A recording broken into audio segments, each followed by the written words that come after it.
नमस्कार, commodity roundup में आपका स्वागत है। मैं हूं मनीषा गुप्ता। आज बात करेंगे खाने के तेलों की, जहां पर पाम तेल ओवरनाइट 4% चढ़ा है और 4 महीने के हाईज पर कारोबार कर रहा है। और भारत के इंपोर्ट्स की हम बात तो कर ही चुके हैं, जहां पर जून में चाहे वो पाम है, सोया तेल है, इंपोर्ट्स अच्छे खासे हुए हैं। लेकिन इस प्राइस राइज का क्या इंपैक्ट पड़ सकता है, इस पर करेंगे चर्चा।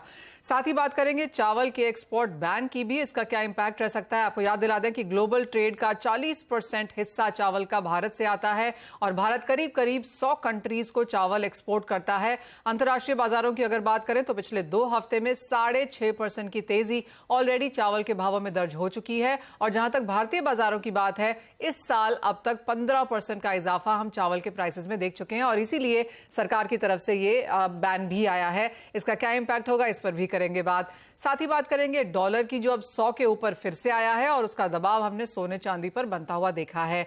हमारे साथ इन सब पर बात करने के लिए जुड़ रहे हैं कुंवर जी ग्रुप के रवि दियोरा, एसएसजे फाइनेंस के Priyank Upadhyay, Asia palm oil alliance के चेयरमैन अतुल चतुर्वेदी, और साथ ही बात करेंगे all India rice export association के जनरल सेक्रेटरी पंकज गोयल से भी। लेकिन पहले सोने चांदी पर एक नजर डाल लेते हैं। प्रियांक, कैसे देखते हैं आप डॉलर में इजाफा, सोने चांदी में जो ये दबाव है? पिछले 2 हफ्ते की जो तेजी है थोड़ी सी गायब होती हुई नजर आई है, लेकिन इन स्तरों से क्या करने की राय है?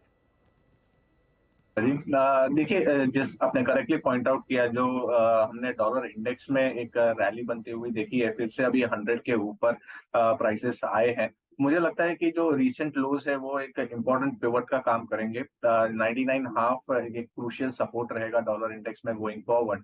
वो जब तक इंटैक्ट है तब तक मुझे लगता है कि ये जो हमने फॉल देखा था उसका एक रिट्रेसमेंट मूव टुवर्ड्स 101 हाफ तक एक्सपेक्ट कर सकते हैं। तो वो एक नियर टर्म में, वेरी नियर टर्म में गोल्ड सिल्वर के लिए एक बेरिश हो सकता है। तो from the very short term perspective मुझे लगता है कि सिल्वर में यहाँ से अराउंड 74,000 73,500 तक का एक फॉल एक्सपेक्ट करना चाहिए। मतलब 1,000-1,500 पॉइंट का करेक्शन सिल्वर में आ सकता है। एंड गोल्ड में भी नियर टर्म में एक प्रेशर रहेगा टुवर्ड्स 59,000 ऑड लेवल्स। तो वहां से फिर से मुझे लगता है कि गोल्ड सिल्वर दोनों एक सपोर्ट का काम कर सकता है वो लेवल्स, और वहां से एक रिबाउंड हम एक्सपेक्ट कर सकते हैं। तो वेरी नियर टर्म में मुझे लगता है कि दबाव रहेगा बुलियन कॉम्प्लेक्स में।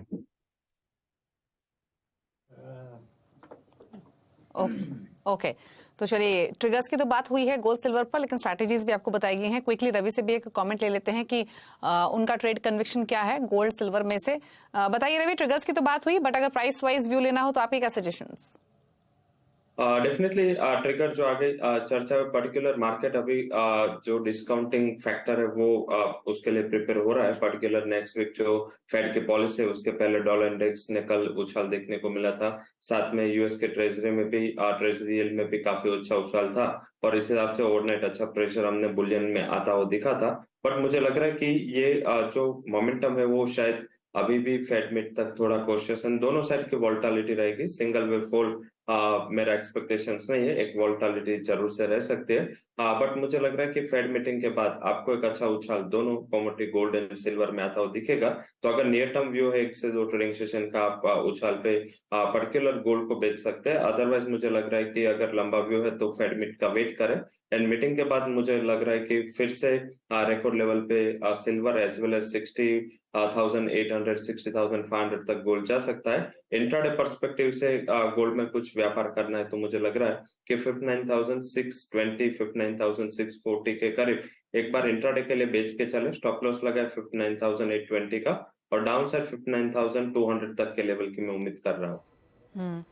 ऑलराइट, तो वो व्यू यहाँ पर सोने चांदी पर है, लेकिन जो बड़ी खबर है वो यहाँ पर खाने के तेलों पर भी है, जहाँ पर पाम तेल ओवरनाइट 4% बढ़ा, 4 महीने के हाइज पर कारोबार है। और अंतर्राष्ट्रीय बाजारों में एल निनो की चिंताएं हैं। ग्रेन डील से यहाँ पर रशिया ने अपना हाथ खींचा है और उसका भी इंपैक्ट हमने ओवरऑल सॉफ्ट कमोडिटीज पे आता हुआ देखा है। हमारे साथ अब अतुल चतुर्वेदी जी जुड़ चुके हैं। अतुल जी नमस्कार। एक एक करके अगर यहाँ पर पॉइंट्स लें और सबसे पहले यहाँ पर रशिया की ही बात करें, जिसका सीधा इंपैक्ट हमने प्राइसेस पे आता हुआ देखा है, कितना लॉन्गर टर्म इंपैक्ट है, कितना लॉन्ग लास्टिंग है और भारत के लिए इसके क्या मायने हैं? देखिए मनीषा जी, मेरा मानना ये है कि रशिया का ये जो ग्रेन डील से बाहर होना, ये यूक्रेनियंस को आइडिया था। और पिछली मरतबा भी जब बैन हुआ था तो उस पीरियड में देखिए इन लोगों ने सारे ईस्ट यूरोपियन पोर्ट्स को खोल दिया था।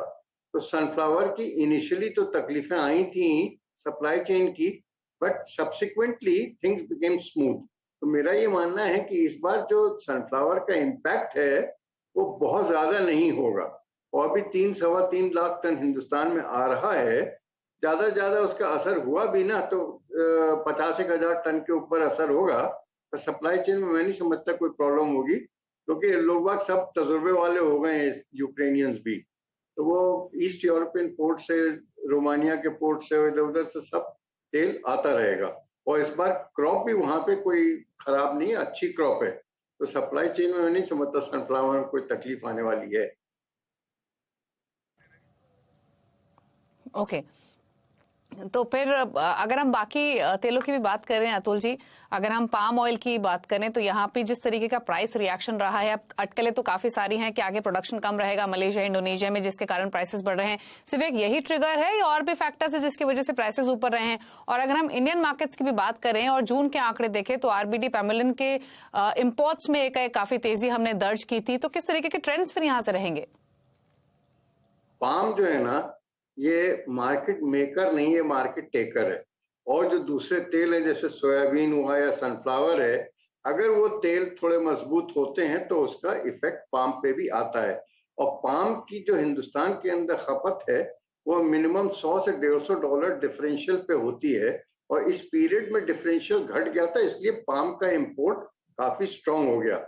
अब जहां तक सोया का सवाल है, सोया डेफिनेटली थोड़ा मजबूत हुआ है, बट सोया मैं समझता हूँ will gradually be losing demand.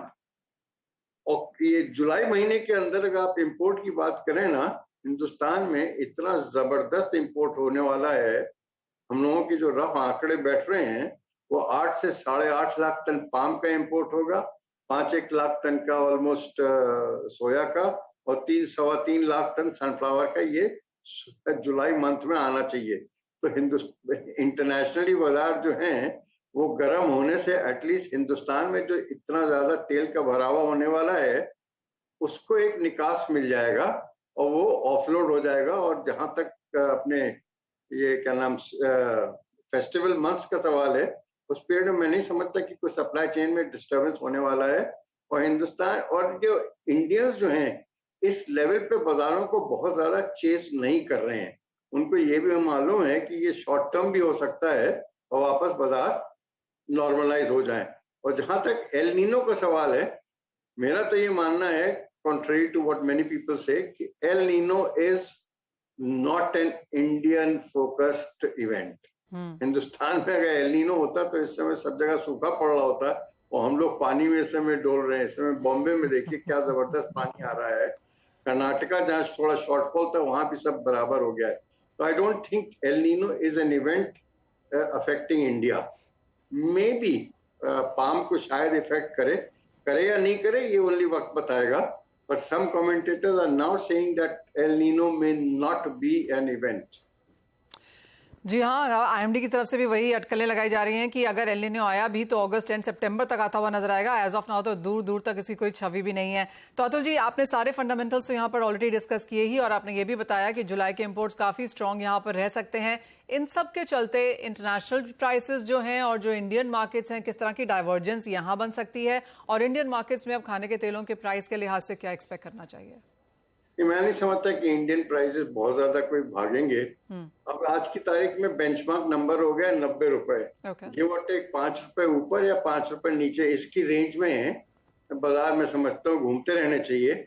और सप्लाई चेन चूंकि इतनी ज्यादा मजबूत हो गई है, वो इतना ज्यादा तेल हिंदुस्तान में इंपोर्ट हो गया है या हो रहा है, ये बाजारों को भागने नहीं देगा, क्योंकि सबको बाजार भी ऑफलोड करना होगा। और एटलीस्ट हिंदुस्तानी ही इंपोर्टर्स के लिए एक अच्छा मौका रहेगा to get rid of the excess imports जो इस पीरियड में हो रहे हैं। तो मैं नहीं समझता कोई इसमें बाजारों में कोई तेजी आए। जहां तक इंटरनेशनली सवाल है, वहां भी मैं नहीं समझता बाजारों को कोई बहुत ज्यादा भागने की गुंजाइश है। सनफ्लावर इन एनी केस उस एरिया में बोथ यूक्रेन और रशिया में क्रॉप बहुत अच्छी है। ब्राजील में आपको आइडिया ही है कि कितनी जबरदस्त क्रॉप है।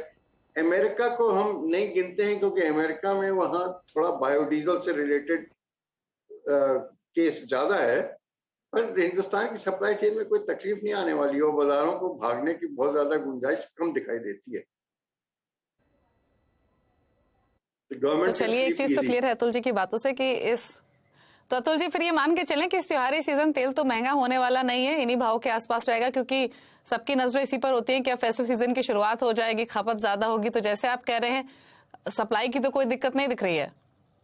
ये दो बड़ी कमोडिटीज हैं, ये ऑयल और शुगर। इन दोनों में कोई भाव में इजाफा नहीं होता दिखाई दे रहा मेरे को। ये एटलीस्ट इन्फ्लेशन को चेक में रखेंगे। जो भी इन्फ्लेशन है वो ज्यादा करके वो तुअर में बहुत ज्यादा हो गया, कि वो मीडिया ने भी तुअर को बहुत ज्यादा उछाला है और गवर्नमेंट भी ज्यादा तुअर की तरफ ध्यान दे रही है। बट आप गेहूं भी देखिए, गेहूं में भी क्या मार्जिनल 5-6% का ही इन्फ्लेशनरी इम्पैक्ट है, और ऑफ सीजन आने आते हैं। मैं समझता हूँ ये मामूली चीज है। सब्जियों की मैं नहीं कह सकता कि सब्जियों में डेफिनेटली थोड़ी तेजी आई है, बट जो बड़ी कमोडिटीज है उसमें मैं नहीं समझता कोई बहुत ज्यादा इन्फ्लेशनरी इम्पैक्ट है आज की तारीख में। ऑलराइट, आई मीन ये आउट ऑफ द कोर्स सवाल है, और मुझे लगता है दीपाली भी ये जरूर पूछना चाहेगी। अतुल जी, हम पढ़ रहे थे कि मर्फी ने रोज सिर्फ एक बादाम खाया ओपनहाइमर का कैरेक्टर निभाने के लिए, पर हम तो बहुत सारा खाने का तेल भी खाने वाले हैं। तो कौन सा खाने का तेल आपके लिहाज से सबसे हेल्दी होता है? देखिए, डॉक्टरों की सुने तो मेरे हिसाब से सारे तेल मिक्स करके खाने चाहिए और बदलते रहना चाहिए। बट हम लोगों की जो रिसर्च कहती है वो द बेस्ट तेल जो है वो है राइस ब्रैन और तिल ऑयल का मिक्सचर। But rice bran is a very good oil and उसको खाने में एब्सोल्युटली कोई तकलीफ नहीं है। और हिंदुस्तान में चावल का प्रोडक्शन भी बढ़ गया है और चावल के तेल की रिक्वायरमेंट और एक्सेप्टेबिलिटी भी काफी सुधर गई है। कोई तकलीफ नहीं है। तो प्राइसेस के साथ साथ वो फ्री डाइट एडवाइस भी आपको यहाँ पर सीएनबीसी आवाज की तरफ से। तो खाने के तेलों में अगर आप देख रहे हैं तो तेल मिक्स करके खाएं, और ये दो तेल यहाँ पर सबसे बेहतरीन है। अतुल जी, एज ऑलवेज बहुत शुक्रिया साथ जुड़ने के लिए और उस इंटरेस्टिंग कॉन्वर्सेशन के लिए भी। आगे बढ़ेंगे और बात यहाँ पर अब चावल की कर लेते हैं, जहां पर कल सरकार की तरफ से एक नोटिफिकेशन आया और क्लियरली बाजार काफी हद तक इसके लिए तैयार भी था, क्योंकि काफी समय से प्रेस में, इंटरनेशनल मीडिया में ये कोशिश या ये बातचीत रही है कि सरकार की तरफ से एक एक्सपोर्ट रिस्ट्रिक्शन यहां पर आ सकता है। पंकज जी, फाइनली हमने ये आता हुआ तो देखा, और अंतर्राष्ट्रीय बाजारों में प्राइसेस भागे भी हैं as a knee jerk reaction. Indian markets की अगर बात की जाए तो रिटेल प्राइसेस में 15% का इजाफा इस साल ऑलरेडी देखने को मिला है। कैसे देखते हैं आप सरकार के इस स्टेप को, क्या इंपैक्ट रह सकता है? सबसे पहले तो हमारे व्यूअर्स को सबको मेरा नमस्कार। और ये जो हमारी गवर्नमेंट ने जो ये कदम उठाया है वो हमारे हिसाब से, बिकॉज हम बासमती में डील करते हैं, नॉन बासमती में हमारा स्टेक थोड़ा कम ही रहता है। तो ये जो नॉन बासमती का डिसीजन लिया है, ये डिसीजन हमारी गवर्नमेंट ने ओवरनाइट नहीं लिया है, क्योंकि हमारी गवर्नमेंट बड़ी लर्नेड गवर्नमेंट है। उन्होंने पहले नॉन बासमती पर 20% की ड्यूटी उन्होंने लगा के देखी, और ड्यूटी से जो इम्पैक्ट हुआ उसके बाद भी हमारे बायर्स, नॉन बासमती के बायर्स इस माल को लेने लग रहे थे, और साथ ही साथ इसकी कीमतों पर कोई दबाव नहीं पड़ रहा था। तो इंडियन गवर्नमेंट ने अभी जो फ्लड की सिचुएशन देखी है, हरियाणा पंजाब के अंदर बड़ा फ्लड आया है, तो उससे नॉन बासमती पर भी बहुत बड़ा इम्पैक्ट हुआ है। तो गवर्नमेंट ऑफ इंडिया ने जो डिसीजन लिया है, हम इसको वेलकम करते हैं, और ये सही तरीके से प्राइस कंट्रोल के लिए इन्होंने डिसीजन लिया है ये। और हमारी जो पॉपुलेशन है वो, उस पॉपुलेशन के अंदर नॉन बासमती बहुत ज्यादा यूज में आती है। तो कहीं ना कहीं प्राइस कंट्रोल के लिए उन्होंने ये एक अच्छा डिसीजन लिया, और we welcome this decision. Okay, तो पंकज जी, जैसे आपने कहा प्राइस कंट्रोल के लिए डिसीजन है, तो क्या एक्सपेक्ट करना चाहिए, कितना हल्के होंगे यहाँ से प्राइसेस अब? देखो, अगर हमारे पास, अगर हम एक्सपोर्ट का डाटा देखते हैं, इस एक्सपोर्ट के अंदर नॉन बासमती जो व्हाइट मिल्ड और स्टीम राइस है, ये 30।